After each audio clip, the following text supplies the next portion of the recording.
episode of Behind the Dreamers. I'm your host, Jennifer Loading, and we are talking to the achievers, the creators, the magic makers, and the dreamers. These are our friends. These are your friends, and they are living the extraordinary. Well, I am so excited about my guest today. This is going to be so awesome. He says, coming to business from a career in baseball, he brings an athlete's perspective on leadership and training to his informal mentoring of executives. He's distilled those hard-won insights into his best-selling book, The Learn It All Leader, Mindset, Traits, and Tools. So you guys are going to get to hear from him in just a few minutes. But before we do that, we have to do a quick few announcements. This episode is brought to you by Walt Mills Productions. Need to add excitement to your YouTube videos or some expert hands for editing? Look no further. Walt Mills is the solution you've been searching for. Walt is not only your go-to guy for spicing up content, he's the force behind a thriving film production company with numerous titles in the pipeline. Always on the lookout for raw talent, Walt is eager to collaborate on film and internet productions. With a background deeply rooted in entertainment and promotion, Walt Mills leverages years of skills to give you the spotlight you deserve. Want to learn more about Walt and his work? Head on over to waltmillsproductions.net and let your content shine. So I'm so excited. We got to get our guest on. Now we got all that mouthful out. I get to get my guest on. It's going to be so much fun. So for nearly three decades, Damon Lembi has led LearnIt through the ever-changing L&D landscape, gaining insight into what works, how great leaders learn, and why LearnIt all companies outpace their competition. So Damon, welcome to Behind the Dreamers. I am so excited to chat with you today. Jennifer, thanks for having me here. I'm excited to be here. It's going to be fun. We had to get all that whole mouthful out in under like 2 minutes. You did it. It's a lot. The intro is always a lot. So fun. All right. Well, let's talk about this. I know I got to chat with you on Maker's Bar already. So we've gotten to kind of know each other a little bit through the podcasting platform and love what you're doing. But for our audience on this show, they don't know who you are yet. So let's talk a little bit about LearnIt and give us kind of some insight on what that is and how you're helping your clients. Sure. So I'm Damon Lembi. I'm the CEO of LearnIt, which is a corporate training company. I live out here in the Bay Area, San Francisco, California.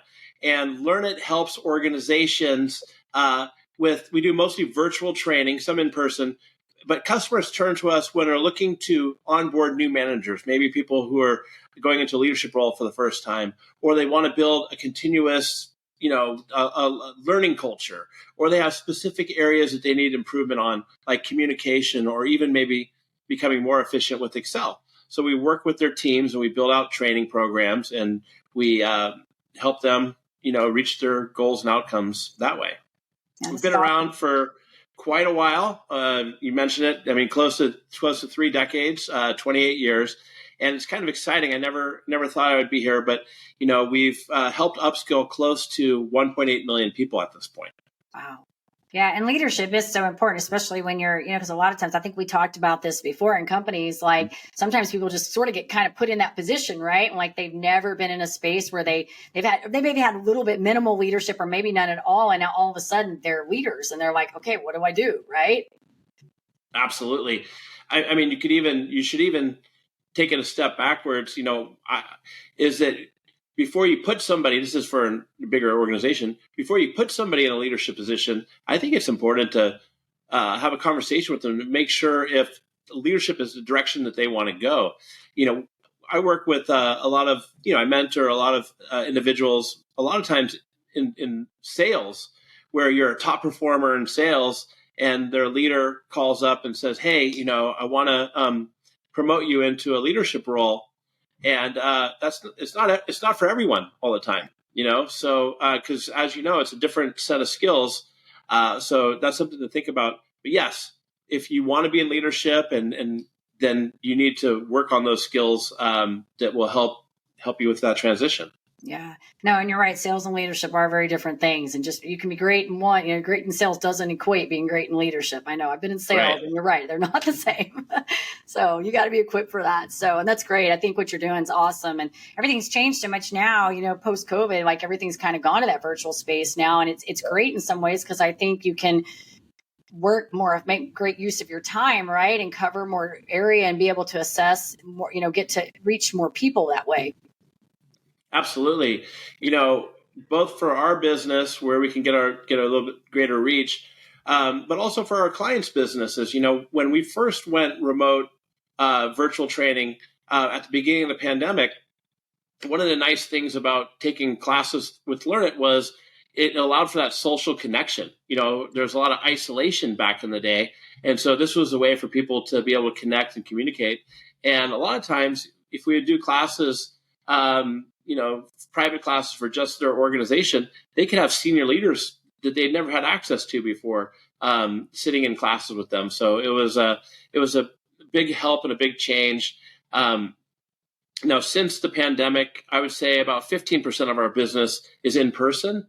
But the majority is still, people have adapted, which I'm grateful for, to the virtual platform. Yeah, makes things a little bit easier, I'm sure, in the end. So a lot easier. Yeah, awesome. Well, I'd love to know, because I know you and I talked off, so I know a little bit of your back end story, but obviously you were in baseball, and so you bring a lot of, the mindset that comes from that. So tell us a little bit about how you got into this learning, like how this came about for you, because you guys been around for a while. Been around for a while. So my backstory is, like I said, I grew up in the San Francisco Bay Area. I put a lot of emphasis on playing sports. My dream was to be a professional baseball player. I was lucky. Out of high school, I got drafted actually by the Atlanta Braves, and I had a big decision: do I continue, go to the minor leagues, or I go to college?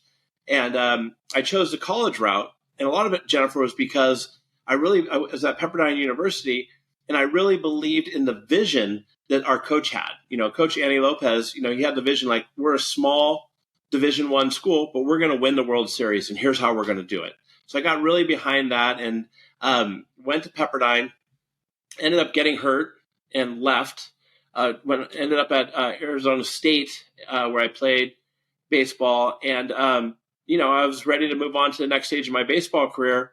After my senior year, I didn't get drafted again. So here I was, 22 years old, and I was a little unsure, what do I do next? My identity was always as a baseball player. And so I wasn't really sure if my skill set was transferable in the next phase of my career. I was lucky. I come from a family that had a large real estate background and a lot of different businesses. And one was my dad, Walt Lembi. I thought about him when you were talking about your sponsor, the photographer named Walter. Yeah. I love that name. Cool. I named my kid Walt. Okay, awesome. So little Wally. So anyways, I took a job as a receptionist at this company called LearnIt, just because I wanted to get my feet wet in the business world. And over the next 7 years, I kind of worked my way up. I taught classes, got involved with the IT stuff, and did sales. And when the CEO for LearnIt at the time wasn't working out, I threw my hat in the ring and I, presented to the board. I said, "Give me a shot." And I explained my experience, and and my dad's like, "All right, kid, you got it." And so it just happened to be right around the time that the .com was doing really well, and I'm like, it was easy to be a CEO then, and then all of a sudden everything just fell apart. And there's just been tremendous learning lessons throughout that journey that I share. I have a book called The Learn It All Leader, and I share some of the experiences, the successes and failures that I've learned through LearnIt, and some of the leadership lessons that I got from playing for 3 Hall of Fame baseball coaches, which is pretty much how I modeled my leadership style over the years. That's awesome. Yeah. So, well, and listening to your story too, it's, what's I'm taking away from this is just the idea of, it's almost like the other day I interviewed, or a few weeks ago, I interviewed a gal that I just released, and she does sports. She has a podcast where she talks about sports and how to bring it into the conversation, but she worked as an intern on the Diamondbacks. And okay. And it was to say she came in and worked as an intern, and then ended up becoming, I guess, the division head of the department where they were doing all like their outreach, like their PR work and stuff. And so it's what it made me think of. She kind of got in there and worked her way up through this, and then ended up, she had a broadcasting, went into PR, and now she's doing this whole podcast on talking about sports and how to make it part of your networking game and how you can open up dialogue with it. So the whole idea of just, putting yourself out there, right, for the opportunity, and then taking it and working your way up to this leadership role. Yeah.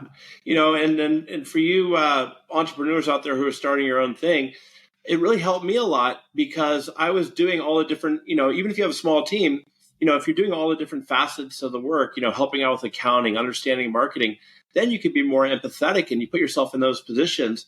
and you can relate to the individuals on your team on what they're going through, and you can help them that way too. Yeah, I agree with you. What was some of the challenges that maybe you can think back, in the beginning when you were working up to this, getting to the CEO position, like what were maybe some of the challenges you had to overcome? Well, for me, really, one of the first challenges was this was, a family business, right? And at the time, there was only 15 people working there, but I wanted to prove that I belonged. Not that I was just my dad put me in a position. I had to prove that I could roll up my sleeves and contribute. Yeah. That was a challenge. And then as time went on, as in any small business, there's the regular challenges. How do you compete with the bigger players? How do you make sure you can cover payroll? So there's a lot of challenges that come along the ways, and I think what I've been able to do to the best of my ability is learn from the mistakes you make early on and try not to duplicate those mistakes. Try new things, but also Jennifer, try to surround yourself with great talent. I'm really fortunate, and the thing that I care most about LearnIt are the people I've worked with over the years. And as a small organization in the Bay Area, it was really hard to compete with Salesforce, Google, Facebook for talent. And so I would typically find people who were less experienced but had a lot of potential, bring them on board, knowing that I could only keep them for maybe a couple of years, but it's like a training ground for them. Give them the opportunity and the tools to try things out, learn, get experience, whether it's in sales or marketing or anything, and then kind of let them go on their way. So those are some of the challenges that I've experienced, especially trying to capture talent, and retain talent at the beginning. Yeah. Well, and one of the things for our audience that's listening to this, I talked to Damon on Maker's Bar. So one of the things I took away from that interview was really the talk that we had about putting people in the right places and the culture, which is funny because I talked about core values, because I believe strongly that core values are probably one of the most important parts of a company, right? Like if you don't know your core values, how do you run an effective company? But you said something too, I think finding the right people. And I think that, it gets back to, you can teach somebody a skill, but you can't create the culture unless they're part of that culture. Like, right. They have to be in alignment with those values to create the right culture that you want in your organization. And then you can teach them the skills that they need if they're open and willing to learn. Right. Absolutely. And it's interesting that you say that, because I was thinking about that when you're going through your introduction. Yeah. I always recommend to the clients we work with and ourselves is to live by your core values, and the core values shouldn't just be something you stick on the wall and nobody remembers, right? So when we're looking to interview people or hire people, a lot of times, I believe we can teach you the skills. We could teach you how to make better prospecting calls or teach classes or whatever it is your role is. But what you can't teach is some of those values, right? Is somebody a lifelong learner? Will they embrace change, or are they going to be stuck in their status quo? Will somebody take accountability? Will you rally around your team? All those things. And we really look at that. We look at that first. And if people fit the type of culture that we have, then we could bring them in and help them up level them on the skills. I don't know if we talked about this last time, but one of the secrets, I don't have any secret sauces, but how we have been able to build great teams over the years are just referral channels. I think everybody, a lot of clients, but mostly our employees, they know what it's like to work at LearnIt, and they know, the type of environment and culture we have. And so when they come across somebody that they think is a good fit, they'll send them our way. And that really helps. I think that's a great way to build your team is through your network of people who have come through your organization. And then from there, what we did talk about is trying to figure out what people's strengths are, and then pivot and focus them in their strengths. I've got, a great story in my book about this gentleman named Joseph Patty. He was referred to us by our old HR manager. When I mean old, I mean she didn't work there anymore. She worked there previously. And she's like, I got this guy. He'd be fantastic. You got to interview him. He came in, perfect fit culture-wise. we started off in sales. He really struggled, but instead of just saying, "Hey, let's part ways," him and I sat down and said, what, where do you think you can contribute to at LearnIt that would be really helpful? And he said, I studied, I was an actor prior to coming here, and I also really enjoy, computers. And 5+ years, and Joe's been one of our top performing Microsoft Office instructors pretty much of all time. But as a leader, it's important to listen and get curious. And when you have somebody who you think is a good fit for your team, when possible, find a position that makes sense for them. And I just think it's easier that than trying to, focus on weaknesses, which are sometimes really hard to. It's like pushing a rock up the hill sometimes, trying to improve weaknesses. Yeah.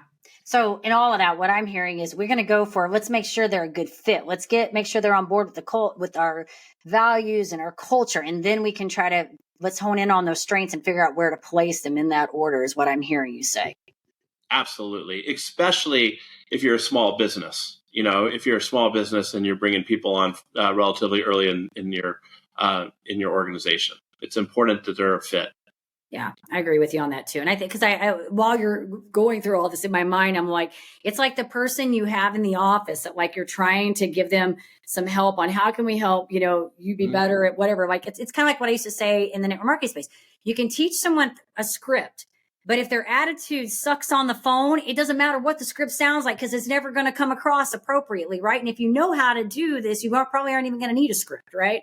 So it really is. It has to be about, the values have to align, because if they're growth oriented, then you're going to be able to adapt and give them ideas and be able to put them in places where they can continue to grow. And if they're not, you're not going to get anywhere. It's going to get shut down. So very simple, regardless of how much experience they have. And especially if they worked at some Fortune 100 company and they come in like they got it all figured out. Let me just give you a little tip. It's probably not going to work out in your organization if you're growth oriented, kind of LearnIt been around 28 years, but we try to have a little bit of a startup vibe, right? We always want to continue to iterate and grow and try things differently. And if you don't have the mindset to do that, then you're just not going to be a good fit. Entrepreneurs, are you ready to level up your leadership skills? Tune in now for an exclusive offer designed just for you. This is my time. Did you know 63% of consumers prefer businesses aligned with their values? Recognizing your core values isn't just vital for business growth, it's the bedrock of effective leadership. Whether you're a seasoned entrepreneur or an aspiring creator, identifying your core values is a key step in constructing the framework of a successful leader, enabling you to lead authentically, expand your business, and live life on your terms. I never settled on play, putting the kettle to flame. I go 100 all day, foot on the pedal, no brakes. 10, 9, paid on my dues, waited in line, 8, 7. Are you ready to access tools to kickstart your leadership journey? Unlock a treasure trove of insights and get your free resources at www.linktree/Jennifer Loading. Take that crucial first step toward realizing your leadership aspirations and elevate your leadership game today. Ready to shine. Well, and I think that's what I was impressed when we talked the last time. These are a lot of the takeaways I had taken. It's interesting because here there's a company, I don't know if I shared this with you, Very Space. They do the standing desk, the stand-up. Yep. Okay. I visited their office. I know somebody that worked there. So I went there and I walked into the organization. It's a pretty big place. And they take over one floor and they don't really have offices. They have their construction. There's like these, I don't know what you call them, like these plastic things or whatever. So what I'm saying is they're all in these little groups, and they don't all work on the same days. They do this. Some work some days, some show up this day. But when I walked in, I will tell you this, when I walked in there, I could tell immediately when I walked in there, I could just feel the vibe. Like, I'm like, these people like it here. I could just feel that energy when I came in there. And I was like, this would be a cool place to work if you're looking for a place to work. Well, what's interesting is I put up a post. I think the guy that I was there taking a picture, we put a post on LinkedIn. And so the CEO of the company and I are following each other on LinkedIn. And so every day I see his post, and every day he's like praising his people. He's doing all these things. And I'm like, okay, I get it. I can see why this guy is a visionary, and he's looking at this organization as the whole team, right? It's the whole, how do we collectively move everybody and make sure everybody's feeling good and I don't say feeling good, but being effective at what they're doing and in a place where they feel good. Yeah, you should have him on your show if you haven't already. I know. I know. I haven't gotten him on yet. I do need to get him on there. He's a great guy. But it just makes me think of that on all these things you're talking about, because Yeah, I think the culture is important. Totally. There's two things I heard out of that, as you say. So I've always told people over the years, if you're coming into the office and you're like, oh man, this is miserable, I don't want to be here, or turning on your remote camera, I don't want to be here, either go to your manager or go to me and let's talk about it. Let's see if there's something we can do to pivot, put you in a new role. Or I look at it as that your organization, you're a team more than a family. So loyalty is important, of course, but that doesn't mean that you're stuck here for your whole career. There's certain times where, hey, maybe it's time to move on. And if you're not excited about what you're doing, then maybe it's time to move on. Now, the other thing that you mentioned, which I think is really important, and I learned this from my baseball coaches and other people, is that when you have success, celebrate your team's wins, give them the wins. Just like that CEO you mentioned, it sounded like he's posting things about, hey, my team did this, my team did that. I've had great coaches, I've had bad coaches. One of the bad coaches that comes to mind, whenever we were successful, he would take all the credit. It was his pitching moves, it was his strategy. But when things fell apart, he blamed it on the team. And this guy missed a ground ball, Damon struck out with two guys on, whatever it is, right? And so those are some experiences that I learned managing, leading, is when we have success, I want to give it to my team. I want to celebrate their wins. I want to be gracious and gratitude for them. But if things don't go well, as a leader, you own it. You take it. It's your responsibility. It's, hey, you know what? I'll take the blame for this. Let's figure it out. Let's move on. I think it goes a long way with building the type of culture that gentleman you were speaking about, and hopefully LearnIt will always continue to have here.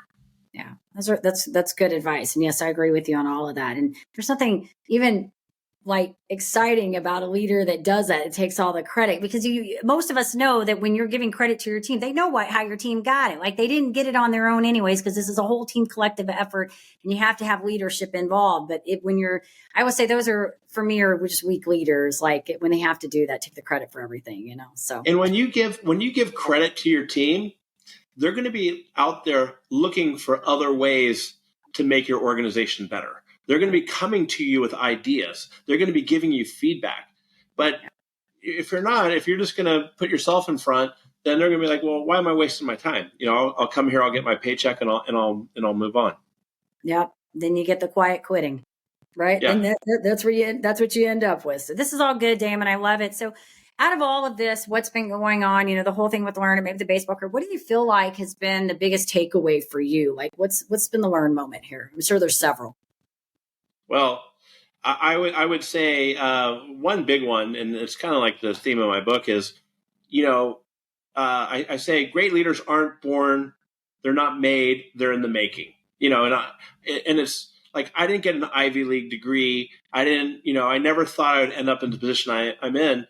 But the biggest takeaway for me is that just like the entrepreneurs, your listeners out there, you can do this. If I can do this, you can do this. And it's through trials and tribulations, trying things out, making mistakes, not taking yourself too serious, having a great team, being resilient, I think. So that's really to me, if I had to roll it into one main takeaway, that's what it is really. Yeah. And it also like having a great team, right? Like surrounding yourself with good people that are, in alignment with what you're doing. And I mean, there's nothing like being in the crowd with people that are, it's not that you don't want to take, you learn from I feel like you learn from everybody that comes into your space, but you don't necessarily want to take the advice from everybody that comes in your space. So be maybe discerning about where you take information, right? Like pick and choose who you're going to heed the advice of. I think you want to surround yourself with a great team, and you want to be aligned on your culture and your values, but you want to have diverse perspectives, different ways to look at things. And that took me a while, early on in my career, I wanted everybody confirmation bias. I wanted everybody to just agree what I had to say. But over the last 10, 15 years, I've learned to become more curious and better at listening. And it gives people the opportunity to challenge. And maybe, some of my choices are decisions aren't the best way to go about it. And if you have people who think differently and want to try different things, then you could evolve a lot more in that way. Yeah, I agree with you on that. I agree.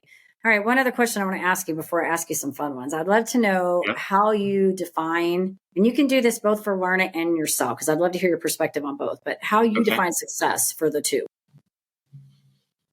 How I define success for LearnIt is that we are having an impact on our customers and our employees.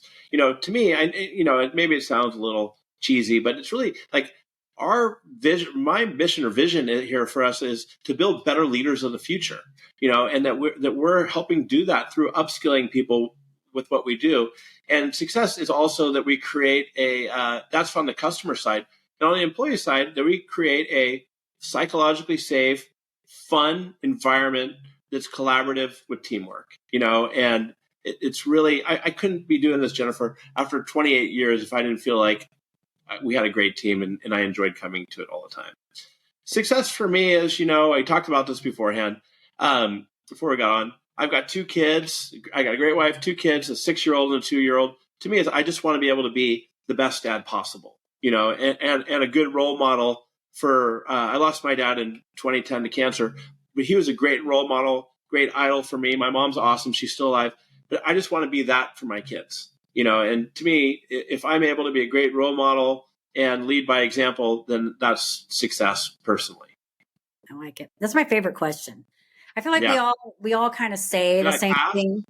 Yes, you did. It's a good job. Okay. I feel like we all kind of sort of say the same thing, but we use just a little bit different words on it. You know what I mean? It's really about, I always feel like it's like being able to, it's either like make a difference, and which you kind of said that with your clients, right? And I like that you said psychologically safe. I'm like, that is so good. I have never had anybody say that, but that is so important, psychologically safe, right? It means you foster difference, you allow people to communicate, say, I love it. Yeah, because what I mean by that is, like, I want people to be able to contribute, to come with ideas and not just bash them away. Like, oh, that's dumb. Feel safe to very quick story. I was recording something. I have this great little media team, because which has done a great job. We have over 600,000 YouTube followers. One day we were recording something, and it was me recording. I was one that was being interviewed or whatever, and it just didn't record right. And a gentleman on my team, who's head of the media team, called me up, and he took ownership of it. And he said, "I messed up. This is on me. We're going to fix this and make it better." He felt comfortable enough to do that, which I thought was really cool, when he could have just blamed it on the technology or something else, right? So that's what I mean by psychologically safe. I didn't just blast him. Yeah, beat him to the ground. Yeah. Well, and I've had that happen where I video recorded and I had to go back to somebody and say, we messed it up, like we screwed it up. We're going to try to fix it. Can I have enough, Yeah. And you don't want to go do that. And then somebody's like, oh my gosh, what did you do? Right? Like, we don't want that. Yeah.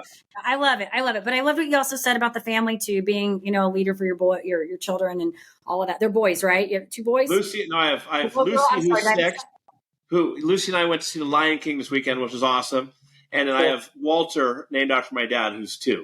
I got the Walter. I may have missed, you may have said Lucy. I may have missed that. If I did, I apologize. My brain is like, I'm listening to y'all and I'm having to pull it all in there. So good stuff. But I love what you said about that too, because I do think that is important. And I do think that comes down to leadership as well, because totally, coming from my background, we always said everything is caught more than taught. So like they pick up on everything that you do, good and bad, right? And then they replay it to you when they get to be teenagers and adults. They let you know everything. Well, Lucy's 6, and sometimes maybe I use a little profanity, which she shouldn't, but she catches it every time too. And they do. And she's very quick to let my wife know, Daddy said a bad word, so. Yep. They get it. So fun stuff. They're like little parrots. Yes, they are. Well, this has been fun. I want to ask you a couple fun questions, because I love this part. I think this is the part where we get to sort of show more authenticity, which not that we're not doing that through this whole show. I always say this is real talk, and we talk about the good, the bad of, being in leadership positions, and, it's obviously more good than bad, but we know there's stuff that goes with it. So, but I do want to ask you some fun questions, because I think this is probably my most favorite part. So I would love to know, aside from your book, like yours, because I know I'm looking at all your books back there, maybe 1 or 2 books that have had a profound effect on you. So, yeah, a couple. My favorite book of all time, I think, was a book called "Losing My Virginity" by Sir Richard Branson. You know, I'm a big fan of all. I'm a big fan of all his work. I love his book, his stories, and his style. More recently, the two books that I've been recommending the most to people are Range by David Epstein. I don't know if you're familiar with that, but it's about being more of a generalist than a specialist. It's trying new things. A lot of people come to me all the time and like, I want my kid to be a Major League Baseball player. He's playing baseball 24/7. I recommend that book because I really believe that you should have a broad perspective of things. And then the other book that I've, for anybody who's in sales, of any type of sales, I really like this book out there called Jolt Effect. By Matt Dixon. He's a gentleman who was one of the co-authors of the Challenger Sales. And Jolt Effect's it's very interesting. And it's about really understanding how to anticipate objections that customers would have. And that 55% of the time when you lose a deal, you lose it to no decisions instead of a competitor. So it's a really fascinating book. So those are my three: Richard Branson, any of his stuff, Range, David Epstein, and Matt Dixon's book on Jolt Effect.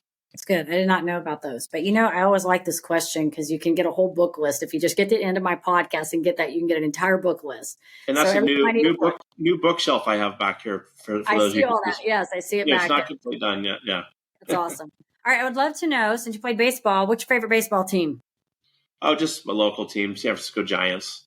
The funny thing is about it is like, sure, I like baseball, but I don't even follow it as much as I used to. That was a different part of my life. I still know more than most people, but of course, San Francisco Giants. Yeah, gotcha. Well, I'm not a big, it's funny. I live in Dallas. I'm from Houston. I'm not a big sports fan at all. And, in Dallas, everybody's about the Cowboys. It's like big time here. Okay, so here's funny because I grew up in Houston. I moved in Dallas in 2004. So, when the Astros and the Rangers went to play, I was cheering on the Astros. And I'm still a Rockets fan, and so I like the old school Rockets when they had Akeem Olajuwon and Clyde Drexler and those guys back in the day. Go ahead. Go ahead. I'm sorry. No, when I was in Texas recently, I wanted to go to a Texas Rangers baseball playoff game. I just barely missed it. Bruce Bochy was their manager, and he won a bunch of World Series with the Giants. Great leader, and sure enough. I didn't get to go to a game, but sure enough, the Rangers won the World Series this year. Yep.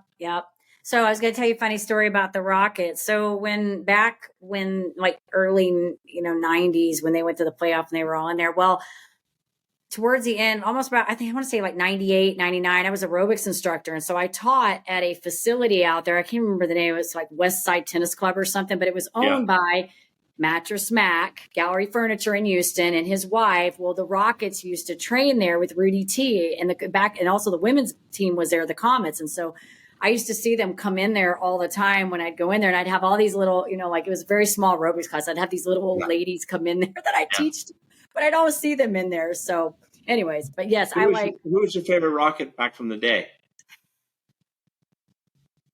Ralph Sampson? No, I actually liked Vernon Maxwell because he was kind of Robert Horry because they were kind of, but there was a lot of them that probably was the time that I knew the most players on that team was around that. I'm impressed he pulled out those two, not the Olajuwon, the easy ones. Vernon Maxwell was a pointer. It was one of the playoffs. I don't know if it was I think it was in '94. I can't remember. It was one of the playoffs at the end. And anyways. I don't watch much sports. That's the only time I think I ever paid attention to it. So now if I just go, it's because we got tickets to go somewhere and I'm going to go watch a game and I have to be there to watch it in person. So I don't watch as much sports. Now I see mostly Paw Patrol or Frozen or, stuff like that these days. Paw Patrol. That's great. When I get a chance to catch a 49ers game, I try, but it's a lot of Paw Patrol, a lot of Frozen. That's so funny. Okay. I would love to know guilty pleasure food. What's like the one thing? Yeah, well, I mean, unfortunately, probably too many, but if I have to go with one, I'd probably say Pop-Tarts. Pop-Tarts? I haven't had that one yet. I mean, how do you not love Pop-Tarts? Well, I'm not going to say I don't love them. I just don't eat them very often. But my dad loves Pop-Tarts and probably eats them a lot. Yeah, no, I don't eat them often. But typically, if somebody wants to, kind of tease me or something, like my sisters for my birthday will get me like a present, but also like a thing of Pop-Tarts, Pop-Tarts they know to throw in. that I can't really, stay away from them if they're around, but I try to keep them not around. Okay, so and I'm going to end with this. Is there any one flavor that's better than the other in the Pop-Tarts? Oh gosh, I don't know. Whatever. No, I You think just they're all take good. any of like s'mores, like Whatever. Whatever. I don't know, but okay. Well, I'm going to say this: if I'm going to eat very Pop-Tart, guilty pleasure. Huh? that is a guilty pleasure. But if I'm going to eat a Pop-Tart, I want the icing on. I want the icing on my Pop-Tart. But that part's a given. Yeah, I mean, I like that. Yeah. Not going to be like, I'm going to eat the Pop-Tart, but we're not going to have the icing. We're going to save a few calories and not have the icing on the Pop-Tart. We're probably talking about Pop-Tarts too much, but I'm also fine not toasting them either. Hey, I told you this was the authentic part of the conversation, the authentic part of the podcast. I will leave it with this about the Pop-Tarts. So I actually looked one time to see if there was much difference in the calories between icing and no icing. It's not a whole lot, just so you know. How about what's the difference between a Pop-Tart and like a celery stick? Is there a difference? That's probably quite a bit. Calorie-wise? Once you start filling the celery stick with, dressing and everything. This has been fun.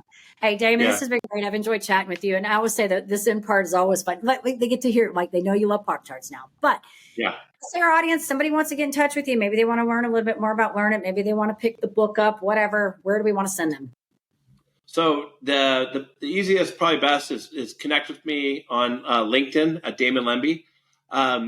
And our company website is learnit.com, learnit.com. If you happen to see a class on there that you like, you can DM me on LinkedIn, and I'll give you a code to a free class. Anything from emotional intelligence to Excel.